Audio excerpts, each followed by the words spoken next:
Hi friends. ஒரு வழியாக labour வார்டில் இருந்து நார்மல் வார்டுக்கு ஷிஃப்ட் பண்ணிட்டாங்க ஃப்ரெண்ட்ஸ். பட் என் கூட என்னோடய சிஸ்டர் மட்டும்தான் இருக்காங்க. அவள் குழந்தைய வச்சுருக்கிற டைமில் தான் நான் ரெஸ்ட் ரூம் போகிறது, சாப்பிட்றது எல்லாமே பார்த்துக்கணும். அதுபோல் அவளும் நான் பேபியை வச்சுருக்கிற டைமில் போயிட்டு ரெஸ்ட் எடுத்துகிட்டு வந்துடுவா ஃப்ரெண்ட்ஸ். டெலிவரி பெயினே இன்னும் சரியாகலை ஃப்ரெண்ட்ஸ். அதுக்குள்ளே ப்ளட்டு கம்மியாக இருக்குன்னு இந்த ஊசியை வேற போட்டு விட்டாங்க. 3 days later.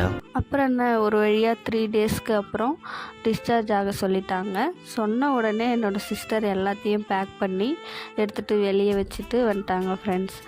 நானும் நடக்க முடியாமல் நடந்து வெளியே ஓடி வந்துட்டேன் ஃப்ரெண்ட்ஸ். அப்புறமா தம்பியை ஹஸ்பண்ட் கிட்ட ஹேண்ட் ஓவர் பண்ணிவிட்டு லிஃப்ட்டில் கிரவுண்ட் ஃப்ளோர் வந்துட்டோம் ஃப்ரெண்ட்ஸ். பையனுக்கு குளிரக்கூடாதுன்னு சொல்லிவிட்டு ஃபுல்லாக கவர் பண்ணி அப்பாவை வச்சுருக்க சொல்லிவிட்டு நாங்கள் எல்லாம் அப்படியே லைட்டாக ஸ்நாக்ஸ் சாப்பிட்டுட்டு கார் வந்ததும் ஜாலியாக வீட்டுக்கு வந்துட்டோம் ஃப்ரெண்ட்ஸ்.